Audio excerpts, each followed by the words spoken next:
বিশ্বনবী যদি ইচ্ছা করতেন নিজের মেয়ে কলিজার টুকরা ফাতেমাকে ইচ্ছা করলে মক্কার ভিতরে সবচাইতে ধনী মানুষটার সাথে বিবাহ দিতে পারতেন। কারণ বিশ্বনবী যেই দিন সব সাহাবীর সামনে বললেন, সাহাবীরা আমার কলিজার টুকরা ফাতেমা একটু বড় হয়েছে, বেঁচে থাকতেই নিজ হাতে আমার মেয়ে কলিজার টুকরা ফাতেমাকে কারো হাতে উঠিয়ে দিয়ে যেতে চাই। ধনী মানুষগুলো বিশ্বনবীর দরবারে এসে কেউ অনতি মিনতি করে কাকুতি মিনতি করে বলল, আমাকে আপনার মেয়েটাকে দেন। আরেকজন বলে আমার ছেলের সাথে বিবাহ দেন, আরেকজন বলে না আমার ছেলের সাথে দেন। সব হলো ধনী মানুষ। বিশ্বনবীজি বলেন, না, সবাই চলে যাও, এত ধনী মানুষদেরকে আমি পছন্দ করি না। সব সাহাবী মিলে একজনকে খুঁজে পেলেন। জোরে বলেন কয়জন? তিনি হলেন হযরত আলী। হযরত আলীকে খুঁজে পাওয়ার পর সব সাহাবীরা বললেন, ফাতেমাকে মনে হয় আল্লাহ রাসূল কারো হাতে উঠিয়ে দেবে না। আলী সর্বশেষ তুমি যাও, দেখি তোমার হাতে ফাতেমারে উঠায় দেয় কিনা। আলী বললেন, এটা কোনো কথা নাকি, আমি যাইতে পারবো না। হযরত আলী কাররামাল্লাহু ওয়াজহাহু নিজে ঘরের ভিতরে ঢুকে বিশ্বনবীর সাথে সালাম বিনিময় হলো। বিশ্বনবীজি বললেন, আলী কেন আসছো? আলী বললেন, সাহাবীরা জোর করে পাঠাইছে, চলে যাইতেছি। সুবহানাল্লাহ বলেন। পাঠাইছে সাহাবীরা, আমি ইচ্ছা করে আসি নাই, আবার চলে যাইতেছি। বাকির হলেন সব সাহাবীরা। ধরল, কি সংবাদ? আলী বললেন, কোনো কথাই আমি বলতে পারি নাই, আমার পক্ষে সম্ভব নয়। একদিকে হলো আল্লাহর রাসূল আমার চাচাতো ভাই, আমার লজ্জা লাগে, কথা বলতে পারবো না। ফাতেমার জন্য প্রস্তাব আমি দিতে পারবো না। সব সাহাবীরা জোর করে আবার ঢুকিয়ে দিল ঘরের ভিতরে। বিশ্বনবী দেখে মুস্কি হাসি দিয়ে বললেন, তোমার জন্যই তো আমি অপেক্ষা করে আছি আলী। তোমার বস্তু, তোমার বিভাগের কথাবার্তা এটা কোনো পক্ষ থেকে আসে নাই, পক্ষ থেকে আসছে একজনের কাছ থেকে। তিনি কে? এত লজ্জাবোধ করো কেন? এত শরম পাও কেন? বিশ্বনবী নিজেই ফাতেমার বিবাহটা পড়িয়ে দেওয়ার পর হযরত আলীরে বললেন, আলী আমার মেয়েটারে নিয়ে যাও, তোমার ঘরে নিয়ে যাও, আমি এশার সালাত আদায় করে এরপরে তোমার ঘরে আসব। ফাতেমা চলে গেলেন আলীর ঘরে। চতুর্দিকে তাকিয়ে দেখেন কোনো ফার্নিচার নাই, ঘরের ভিতরে দামি দামি কোনো জিনিস নাই। আলীর ঘরের ভিতরে একদিকে একটা প্লেট, আরেকদিকে একটা বাটি, আরেকদিকে একটা পানির মশক, আর একটা পুরাতন খাটিয়া আর তরবারি ঢাল পড়ে আছে। ঘরের ভিতরে আর কিছু নাই। আলী শরম পায়, ফাতেমাও শরম পায়। সালাত আদায়ের পর দরজার বাহিরে সালাম এলো। বুঝতে পারলেন এটা আখিরি জামানার নবীর সালাম।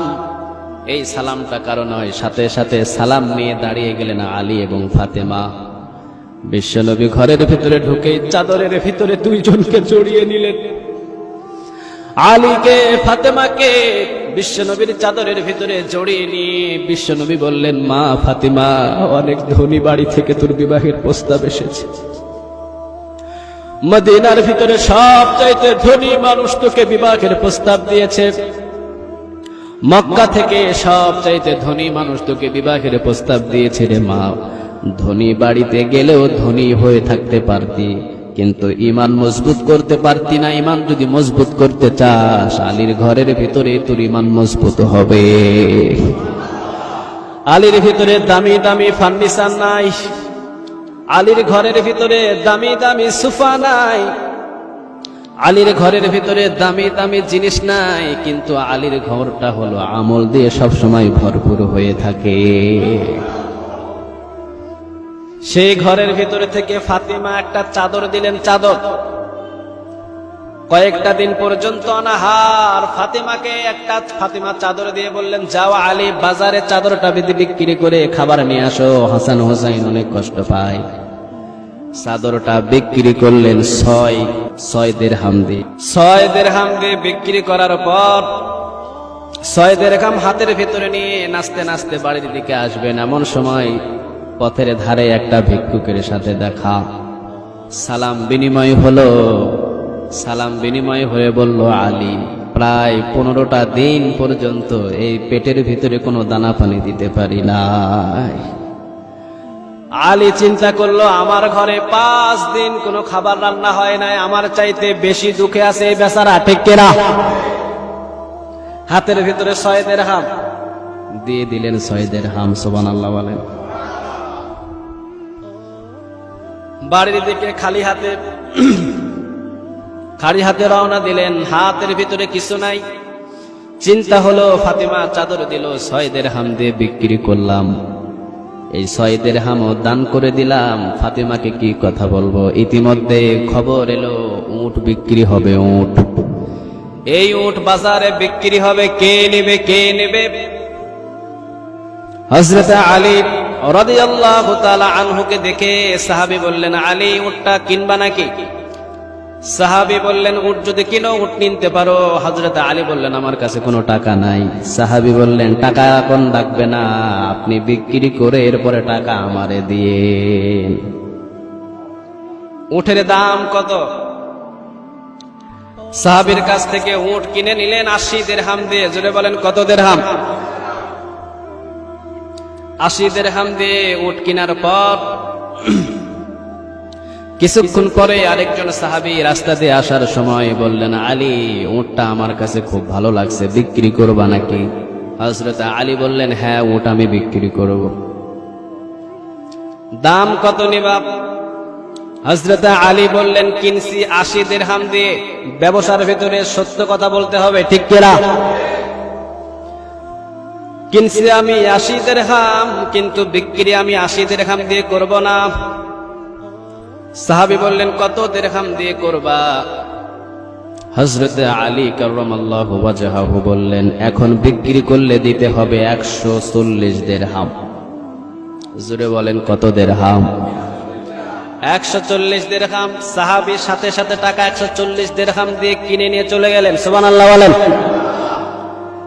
হযরত আলী যার কাছ থেকে উট কিনলেন তার কাছে 80 দিরহাম দিয়ে দিলেন। 80 দিরহাম দিলে থাকে কয় দিরহাম? সবাই তো বলে না, কয় দিরহাম? 60 দিরহাম নিয়ে চলে গেলেন বাড়িতে। বিশ্বনবী ফাতেমা বসা, হযরত আলী সালাম দিয়ে ঘরের ভিতরে ঢুকলেন। বিশ্বনবী মুস্কি হাসি দিয়ে বললেন, উটের ব্যবসা তো আজকে ভালোই হয়েছে। হযরত আলী বললেন, আপনি বুঝলেন কেমনে? হযরত আলী যখন কথা বললেন, বিশ্বনবী বললেন, আলী শোনো, যেই উটটা প্রথম তোমার কাছে 80 দিরহাম দিয়ে বিক্রি করেছিল, ওইটা ছিল হযরত জিবরাইল আলাইহিস সালাম। আর যিনি 140 দিরহাম দিয়ে কিনেছিলেন উনি ছিলেন মিকাইল আলাইহিস সালাম। সুবহানাল্লাহ বলেন। আর তুমি 6 দিরহাম আল্লাহর রাস্তায় দান করলা। আল্লাহ রাব্বুল আলামিনের রাস্তায় দান করলে আল্লাহ কখনো কমায় না, দানটারে বাড়ায় দেন কে? 6 দিরহাম তুমি দান করছো, 1 দিরহামে তোমাকে 10 দিরহাম করে দিয়ে 60 দিরহামের মালিক বানায়া দিয়েছে। আল্লাহু আকবার। আল্লাহ রাস্তায় দান করলে কখনো কমে না, বাড়ায় দেন কে? এই জন্য লোভ করা যাবে না। লোভ করা যাবে? লোভ করলে 3 জনের মতো জীবন দিতে হবে। আর হযরত আলী কাররামাল্লাহু ওয়াজহাহু, হযরত আলীর মতো যদি দান করেন 1-এ 10 দান করে দিবেন কে? আল্লাহ যেন আমাদের সবাইকে কবুল করে।